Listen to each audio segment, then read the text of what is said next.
Hello and welcome to Talking General Practice, the podcast from GP Online. I'm Emma Bauer, the editor of GP Online.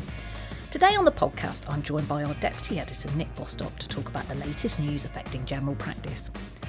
Coming up, we're talking about the results of the BMA referendum on the GP contract and what happens next, including whether GPs will take action and what Health and Social Care Secretary Wes Streeting has said about this. We'll be discussing this year's GP contract deal after the government agreed a 3.5% pay increase for GPs and practice staff, and contract guidance for PCNs and the QOF were published. We'll be highlighting some of the key challenges facing practices as the new financial year begins. And our good news story this week is about the annual British Social Attitudes Survey, which shows satisfaction with general practice has risen to its highest point since 2021. That's all to come on this episode of Talking General Practice. GP Online and our sister brands MIMS and MIMS Learning are proud to support the Diabetes UK Professional Conference 2026. The conference takes place from the 22nd to 24th of April at the Exhibition Centre in Liverpool and will bring primary care professionals together for the latest updates, practical learning and expert discussion in diabetes care. Sessions will cover topics including weight management, GLP-1 medicines and continuous glucose monitoring, with up to 18 CPD credits available pending accreditation. Keeping up with clinical guidance while managing a busy primary care workload is no small task. The conference is designed to help with plenty of practical insights to support everyday care. To find out more and register, go to dukpc.diabetes.org.uk. So Nick, first up, let's talk about the BMA referendum on this year's GP contract deal. So unsurprisingly, GPs voting in that referendum overwhelmingly rejected the deal, didn't they? Yes, the result was pretty unambiguous. The referendum was open to all GPs and GP registrars who are BMA members, and 98.9% of doctors who took part voted to reject the 2026-27 contract. The BMA said the result was an unequivocal rejection of the contract and that the government can't now ignore the strength of feeling from the profession that it demonstrates. It's important to remember that this was a contract package imposed on the profession. The BMA was consulted alongside other organisations on changes the government has made, but not allowed its usual role in negotiating and agreeing a contract over multiple meetings. So the vote also came at a time when general practice is already in dispute with the government over a change that took effect from last October. From that point, GP practices were required to keep online consultation systems on throughout core hours, and practices reported having to divert staff away from face-to-face appointments to cover the extra workload that has come with that. When it comes to the changes announced as part of the 2026-27 contract, some of the key concerns for the BMA are around more unmanageable workload, an expectation that all urgent cases will be offered same-day access, and that changes to how referrals are handled from this year will make advice and guidance mandatory and strip away GPs' right to refer patients directly to a specialist when they believe that's necessary. Yeah, so what happens now? Are we back in collective action, or is the BMA using this referendum result to try and get some movement from the government into talks about substantive reform of the GP contract? The day after the BMA referendum closed, on the 25th of March, the BMA England GP committee met to discuss the way forward, next steps.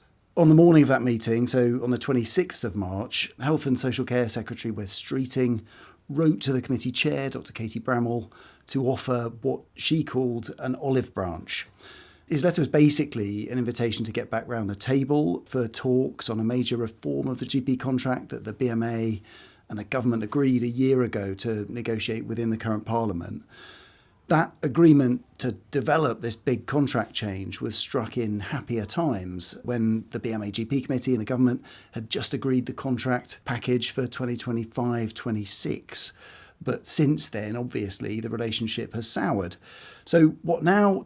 The BMA says it plans to accept this invitation for the government for talks. But before they can move on to talking about major contract reform, GP leaders want assurances and some movement from the government on elements of the 2026-27 contract, and that could be a really big stumbling block. The BMA wants the government to agree to pause plans that would effectively make advice and guidance mandatory in the 2026-27 financial year. and it wants to agree measures to mitigate pressure from these demands around same-day access for urgent patients. I would guess it's very unlikely the government will move on those points. If those are the BMA's red lines, it's hard to see how talks on the big new contract will ever get off the ground. And again, unless a compromise can be found somehow, the BMA has said GPs could return to collective action now from the end of April. I think those are quite big stumbling points, aren't they? Because I think the government sees this use of advice and guidance. We talked about this, didn't we, on one of the podcasts recently, this plan to kind of divert 25% of what would have been referrals into hospitals, to divert them away. I mean, basically they're talking about using advice and guidance to do that. That seems to be a key plank of how they want to bring down waiting lists.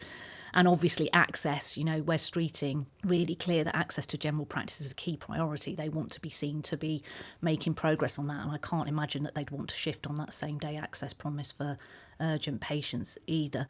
But we know that nothing has really started on developing that new GP contract. When Katie Bramwell was on the podcast earlier this year, she basically said there'd been no movement at all on that. But last week, Wes Streeting suggested work was potentially imminent. Do we know anything more about how these new contract talks will shape up? As I mentioned, there are some really significant obstacles that might limit the chance of talks actually taking place.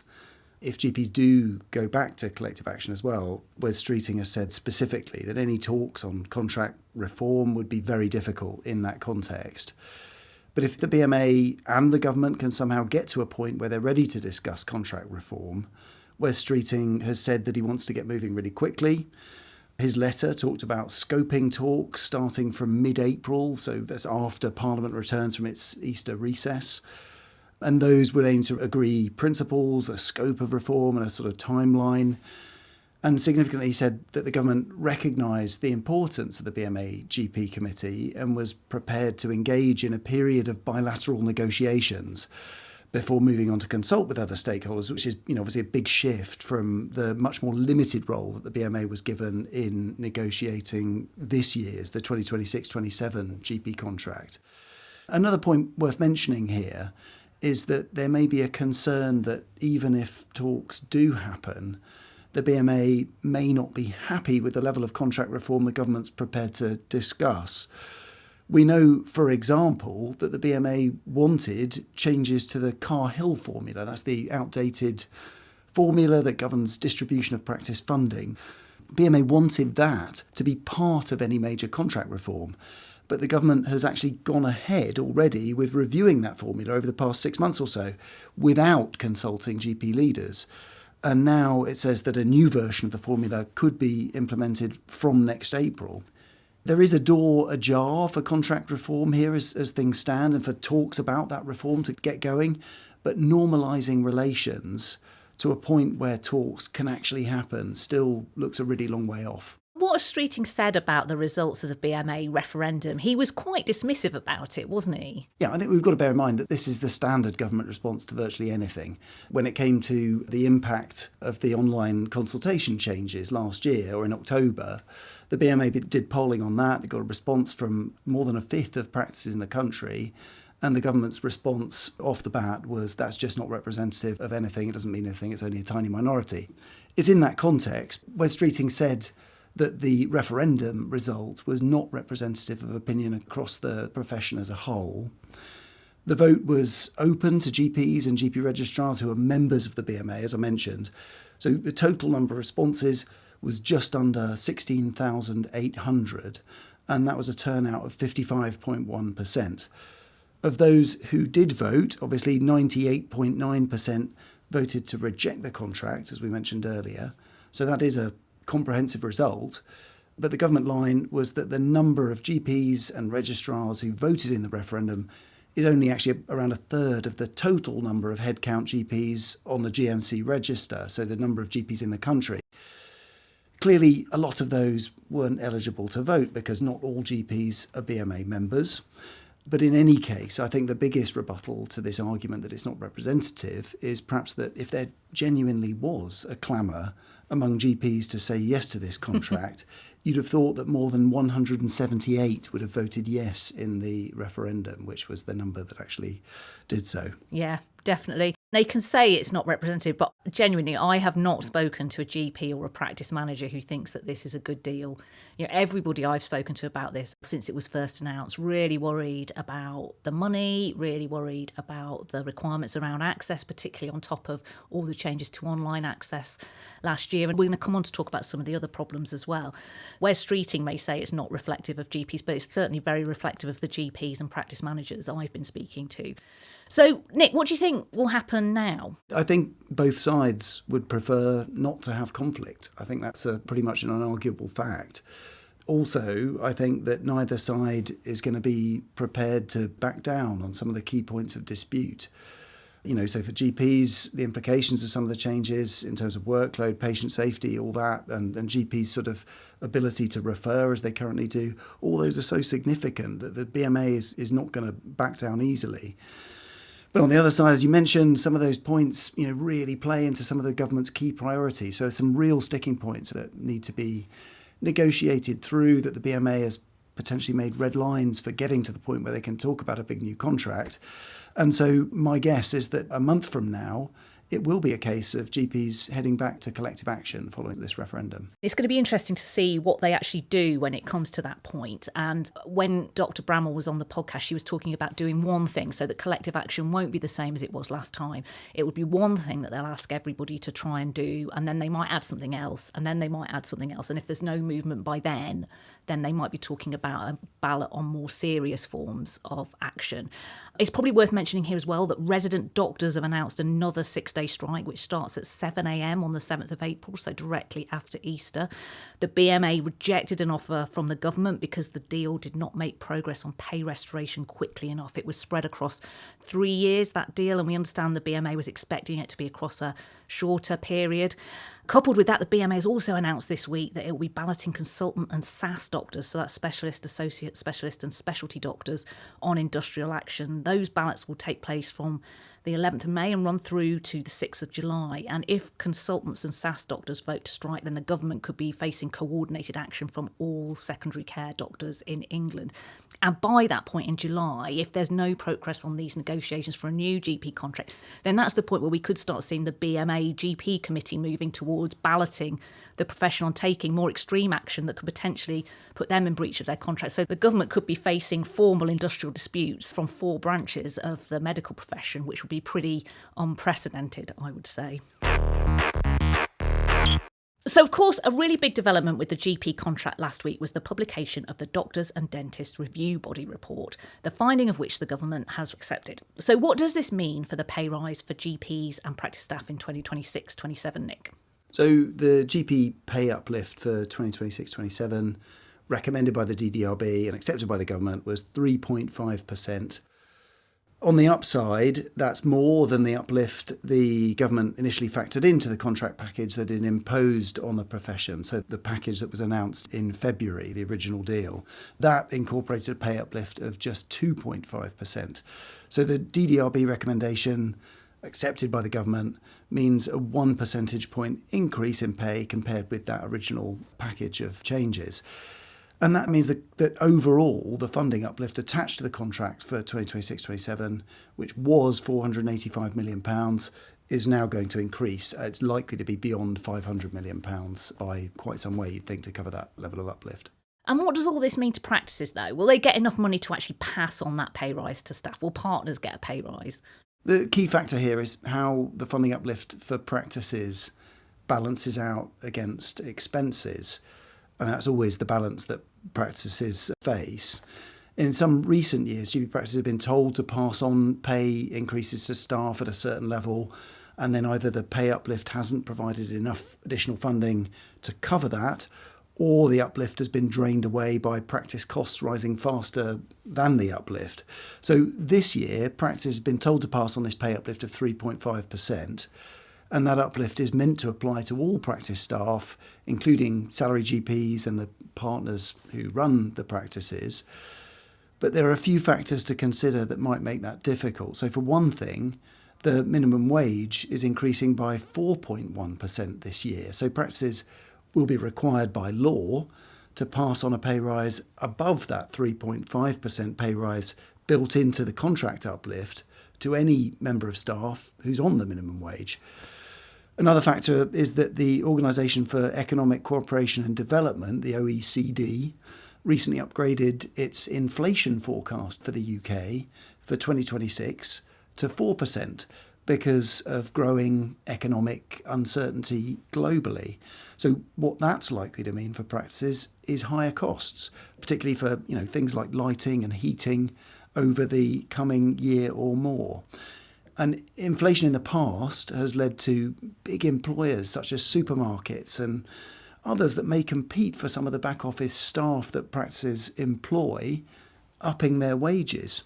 And that means pressure for practices to compete if they want to retain those staff. So we'll have to see how this plays out. But these are the sorts of factors that could mean practices struggle to cover the cost of the uplift for staff. And ultimately, that's likely to translate into partners taking a hit and not seeing the 3.5% rise themselves. Last week, the Institute of General Practice Management also outlined some serious concerns about whether practices would be able to pass on the pay rise because of the way the funding works. They also mentioned some of those things that you were talking about there, like minimum wage rise and inflation. But, the way the funding works, we've talked about this on the podcast before, haven't we, about the fact that uplifts to cover staff and GP partners' pay increases are only applied to what the government calls the pay element of the global sum, so the pay element of core funding for general practice. The IGPM says that assumption is that 50% of the global sum pays for staff costs. That's how the government works out how much it uplifts core funding. But most practices spend significantly more than that on staff. The IGPM says it's much closer to 80% in most practices. And I've spoken to GPs and practice managers who spend all of their global sum payments on staff costs, or even more than that in some cases, and everything else in the practice is paid for from other funding streams. So staffing costs really vary a lot from practice to practice, but in every practice they are the biggest expense that the practice has. The IGPM said that this means the fact that the funding doesn't really adequately reflect the staffing costs for most practices means that practices are going to have to face some really tough decisions, such as not passing on the full pay award or cutting staff hours, altering terms and conditions, or even in some cases contemplating redundancies to be able to afford this. The IGPM basically predicted that practice partners will be required to absorb most of the extra cost, and so it's unlikely they'll see any pay rise in the coming year, despite them holding the risk of running the practice. I think something else that's worth mentioning as part of this is that last year in its recommendations, the DDRB report highlighted that the way GP funding is uplifted often means that GP partners don't receive the full increase in their pay that's recommended, and that's because of all the reasons we've been talking about, but also because uplifts to actual funding don't always cover the costs of rising expenses that practices experience, not just, rising pay. So last year, the DDRB recommended that all the UK government should work with the BMA in each country to develop a new index of general practice costs that could be used to inform the expenses element of GP contract uplifts. The idea would be then that any uplift to the GP contract would take account of any significant rises in expenses that practices were experiencing, which the DDRB basically said there was evidence that wasn't happening at the minute, and that was driving instability in general practice. However, last week, the government wrote to the DDRB and basically rejected that idea for the time being. In part, it was rejected because the government said it couldn't make any changes to GP funding ahead of the Cahill review and GMS contract reform. So it's really kicked the can down the road on that one. We know that Cahill review is due to report to the government imminently if it's not already done so. Clearly, any changes to GP funding in the future will need to look at the proportion of funding earmarked for staff costs and expenses. It's obviously just not right anymore, and it's another sign that the way practices are funded is not really fit for purpose. We also saw some more detail about this year's contract last week as well, didn't we, Emma? In particular, some information about the new GP reimbursement scheme. Yeah, so all the guidance on the network contract DES, Directed Enhanced Service, so this is the contract which governs how primary care networks work. This was all published last week along with the guidance for the Quality and Outcomes Framework. And we've talked about this before, that there's going to be a new practice level reimbursement scheme for employing GPs, but that is being funded by scrapping the capacity and access payments that PCNs have been receiving over the last couple of years. And that's going to cause, we've talked about that, that's going to cause quite a lot of problems for practices. So that funding is worth £292 million a year. And in 2025-26, so the financial year that's just ended, 70% of that, so just over £204 million, was paid to PCNs as monthly payments across the year. So every month they'd get a bit of that money. Many PCNs, as we've said before, devolve that money down to practices who use it to pay for additional staff or other things to help improve access. The new practice level GP recruitment scheme, though, is apparently for recruiting additional GPs. There are a lot of question marks about what this means for practices and networks who are already using this money to pay for other things or for staff. And last week, NHS England said that GPs already employed using that funding will be eligible to transfer into this new practice level scheme. But NHS England also said that final details of how that scheme will work are still being developed and will need to be added to the Statement of Financial Entitlements, which is the legal framework that sets out how practices are paid later, although the money will be claimed throughout the year. But clearly, this is just really difficult for practices and PCNs to manage. What is actually happening to that money? How do they get it? When are they going to get it? What are they going to do without that money at the start of the financial year? These are all really big questions, when this year started and they've got no idea about what's going on with that money. It's interesting, isn't it? There's been a shift away from delaying the announcement of bits of the contract until well into the financial year. But here we are still, it's the start of the financial year, and there's big questions, like you say, about how some of the funding, key bits of the funding, are going to work for general practice. So that lack of detail has caused some real concern from GPs and practice managers, hasn't it? Yeah, so this is the Institute of General Practice Management again. They've been very busy putting out statements about this because obviously they're really worried about the funding for the core contract, but also this change as well.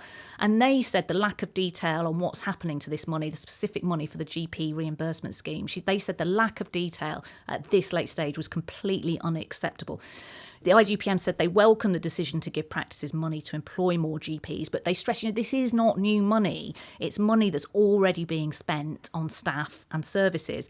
I mentioned earlier that many PCNs already devolve that money down to practices to spend. And so it's funding that practices rely on. But some PCNs do use that money at a PCN level to pay for initiatives to help reduce demand on GP appointments. So, like I say, practices and PCNs have started the year with no clear plan on what's going on with that funding. The IGPM says it's obviously good news that GPs already employed using the money can transfer to the new scheme, but it pointed out practices, might not be able to afford to actually do that while they're waiting for the money to be reimbursed. When is that money going to come through? And is it going to be recurrent funding? There's not been any indication on whether that's going to be the case. Meanwhile, for PCNs that spend that money on at-scale services, like maybe visiting services or hubs of some description, they're now left working out what they can still afford to fund, whether they need to make staff redundant, with zero time to make those decisions or get legal advice if they need to. It's really difficult for them. Some practices and PCNs also use that money to pay for new tech, such as, population health management tools or AI receptionists. I was talking to a practice that actually does use that money to pay for an AI receptionist to help reduce demand. And they're potentially going to be penalised as well financially for all of this, for being innovative and adopting new tech, which the government's really keen on. So it just really hasn't been thought through, has it? Yeah, I should also say that the final detail, the global sum payments this year and all the other details about what practices will be paid, apart from that GP reimbursement scheme, were published at 5:25 p.m. on the 31st of March, so the day before they came into effect. This is the Statement of Financial Entitlements I mentioned earlier. The 31st of March really is very, very late, but it isn't unusual for that information to be published in the final week of March. That's sort of become the norm in recent years. So you can see, how hard it is for practices and PCNs to plan ahead. I think I probably say this every year, but, how can businesses be expected to plan when they don't have the basic information relating to how much they're going to be paid? It makes it really hard. The lack of information, the lack of clarity on whether the GP reimbursement funding is recurrent, that shows a sort of failure to learn from when the initial ARS scheme for GPs was launched. And possibly going back to some of the ARS stuff beforehand, there was a real lack of clarity about whether that funding was going to be there the following year. And that means that if practices and PCNs are just not clear about whether that money is going to continue into the next financial year, it's really difficult to go ahead and employ people on the basis of money that may, just evaporate again 12 months down the track. It's disappointing that, there hasn't been a lesson learned from that sort of complaint that was levelled at those schemes in the past. Some of it just feels like it's all been a bit cobbled together at the last minute, doesn't it, really? The fact that they haven't been able to work out how that scheme is actually going to work. They haven't got enough detail to be able to include it in the statement of financial entitlements at the start of the year. It really does feel a bit last minute. You mentioned a lot of this information came out in the network contract DES. Was there anything else in there that's worth talking about? Yeah, a couple of other things worth mentioning. We've said before that the maximum salary for GPs employed under the ARRS is going to increase, and we've got the final confirmation that the maximum salary that GPs in those roles will be able to get is going up to £118,759 a year outside of London and £120,921 a year in London. So that's for a full-time role. And that's a really significant increase on the salary that was available last year. And that's because this scheme is now open to more experienced GPs rather than those who've just qualified in the previous 2 years, as we've mentioned before. I think NHS England sees perhaps newer GPs now being employed under that practice level scheme and more experienced GPs being employed across multiple practices by PCNs. But obviously, the big thing about this is if PCNs have already maxed out their ARRS budget, they won't have any additional money to pay for those bigger salaries until other staff leave. The other thing worth mentioning is about PCN boundaries. We talked about the government's neighbourhood health framework on a recent podcast. So during 2026-27, as part of that move towards neighbourhoods, ICBs in partnership with local authorities and health and wellbeing boards have been instructed to agree neighbourhoods geographical areas, which should be around what they call natural communities. The network contract DES for this year specifically says that PCNs will need to work with their ICB to better align their network with neighbourhood boundaries. And this could be a real issue for some networks, I think. NHS England says the change is not intended to cause widespread reconfiguration of PCNs and will only apply in limited circumstances. But there are a number of networks that don't fall into what would be considered natural communities. And there's all sorts of reasons for that. It might be because they work better with other local practices that have a similar outlook and ethos to them. It might be because practices were in a network together before and there was some sort of dispute, which is why they no longer work together. So I don't think this is necessarily quite as straightforward and simple as NHS England is implying it will be. And I think it's something to watch out for this year, how ICBs are approaching these sorts of situations and whether it's going to cause networks any problems or issues. Finally today, let's talk about the annual British Social Attitudes Survey and what it had to say about general practice and the NHS, which is doubling up as this week's good news story, because it is good news, isn't it, Nick? So first off, what exactly is the British Social Attitudes Survey? This is a public opinion survey that's been running for 40 plus years, run by an organisation called the National Centre for Social Research.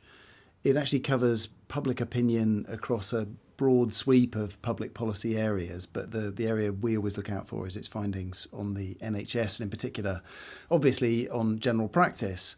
So this survey tracks public opinion and satisfaction with the NHS as a whole and with general practice, and it looks at how public opinion varies according to things like people's age, ethnicity, their political leanings, and so on.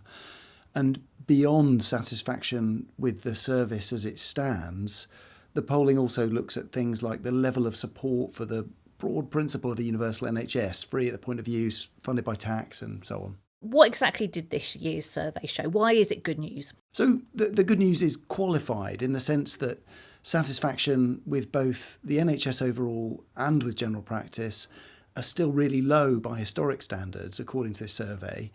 The latest results are for 2025, and they show that the proportion of people satisfied with the NHS overall was just 26%. That obviously sounds very bad, but it's actually up really significantly from the previous year, which was an all-time low of 21%. Satisfaction with general practice was 35%, that's also low, but also up 4 percentage points compared with the previous year. And in fact, it's the highest level recorded by this survey since 2021. So that's the good news. Satisfaction is recovering from a massive slump that occurred in the wake of the COVID pandemic.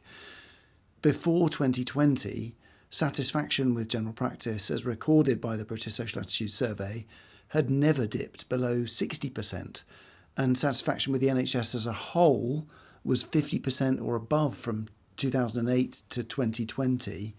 But COVID, the rise in NHS waiting lists, noise around face-to-face access in general practice, and so on, really hit satisfaction hard.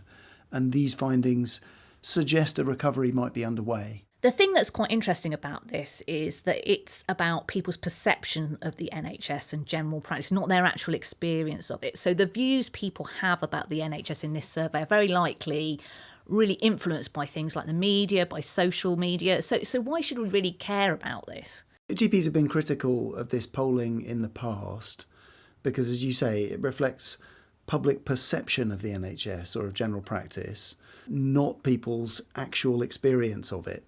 So, for example, you could be someone who only uses private healthcare.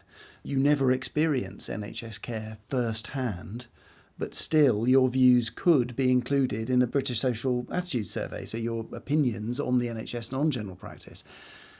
I spoke to one of the lead researchers behind the survey, and he told me that people responding to it are not only answering as a patient, they're answering as voters, as taxpayers, as consumers of media.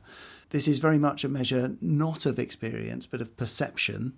That's influenced by what people read in the papers or online, by statements from politicians or other commentators. The point that the researchers would make is that this is a different measure. It's not something that's not valid because it's based on perception rather than experience. It's just something that should be considered in the round as part of how you see general practice as the, in the NHS as a whole. Yeah, and I suppose also, if that's what people's perception of the NHS and general practice, that might be something that influences how they vote in elections. Everybody might vote who has no contact with the NHS, but their perception of it might influence how they use that vote.